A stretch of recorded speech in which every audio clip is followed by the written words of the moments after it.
আধুনিক প্রযুক্তির ব্যবহারে কৃষি জমিতে মিলছে সফলতা। দিনাজপুরে কমলা, মালটা, ড্রাগন সহ 12 মাসি আমের পর এবার বাণিজ্যিকভাবে চাষ হচ্ছে ডালিম বা বেদানা ফল। বিস্তারিত জানাতে দিনাজপুর থেকে যুক্ত হচ্ছেন সহকর্মী মাহফুজুল হক। মাহফুজ, শুভ সকাল। শুভ সকাল মাহফুজ। শুভ সকাল রাব্বি কলি। আসলে আমরা দিনাজপুরে ধানের দেশ বা চালের দেশ দিনাজপুর। এই দিনাজপুরে আগে জমিতে হতো 3 ফসলি ফসল, যে ধান,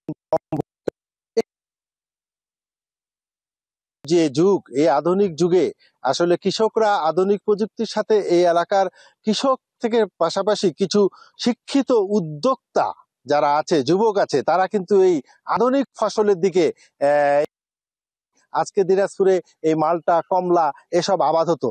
আমরা আজকে এখন যেখানে আছি এটি হচ্ছে আপনার এই যে দিনাজপুরের সদর উপজেলার একটি বেলডাঙ্গি গ্রাম। এই বেলবাড়ি গ্রামের একজন শিক্ষিত যুবক, তিনি আসলে এই বেদেনা বা যেটাকে আপনারা ডালিম বললেন, আমরা সহজ ভাষায় যেটাকে আনার বলে থাকি, এটা একটা ঔষধি এবং ভিটামিনযুক্ত ফল এবং দামি ফল। এই ফলটি আবাদ করতেছেন আমাদের এইখানকার একজন শিক্ষিত যুবক নাদিম ভাই।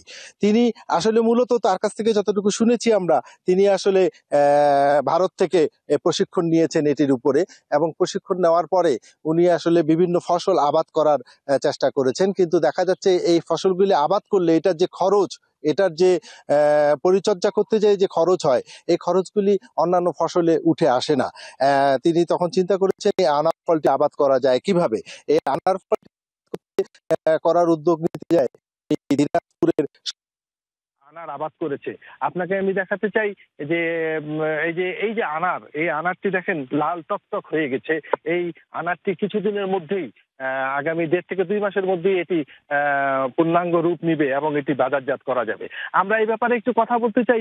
এই যে উদ্যোক্তা, যিনি এই আনারের বাগানটি করেছে, তার সাথে একটু কথা বলতে চাই। তিনি কি জন্য এবং কিভাবে এটার আবাদ করলেন। হ্যাঁ, আপনি আসলে একটু দর্শকদেরকে জানাবেন যে এই যে একটি মানে আমদানিযোগ্য ফল, এতদিন আমরা জানতাম আনার, ডালিম এটা আমদানি হতো, এই আমদানিযোগ্য ফলটি আপনি আবাদের জন্য যে উদ্যোগ নিলেন, কি কারণে নিলেন? মূলত আমরা 2 পার্টনার, আমার এক পার্টনার আছে মনিরুজ্জামান চৌধুরী, উনি মেঘনাগুড়া আইটিতে আছেন। আমি এবং উনি চিন্তা ভাবনা করে একটা বাগান করবো, কিন্তু বর্তমানে যে অবস্থা বাগানে, আমের রেজাল্ট ভালো হচ্ছে না, মালটার রেজাল্ট ভালো হচ্ছে না, বাজার পাওয়া যাচ্ছে না। তারপর অন্যান্য অনেক ফলেরই, তো আমরা সিদ্ধান্ত নিলাম যে একটা আমের চাষ করবো।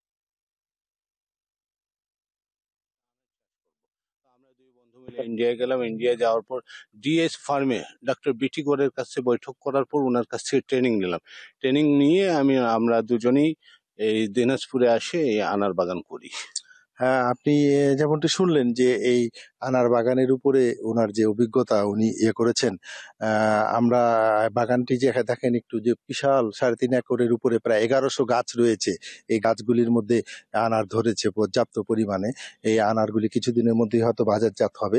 আমরা একটু কথা বলতে চাই এখানকার যে কৃষি কর্মকর্তা রয়েছেন, তার সাথে কথা বলতে চাই। উনি আমাদেরকে একটু সংক্ষেপে জানাবেন যে আসলে এই আনার আবাদের ভবিষ্যতে এর কি হবে, এই ধরনের। ধন্যবাদ। ব্যাপক সম্ভাবনাময় এই আনার ফসল, পুষ্টি সমৃদ্ধ এবং ঔষধি গুণ সমৃদ্ধ।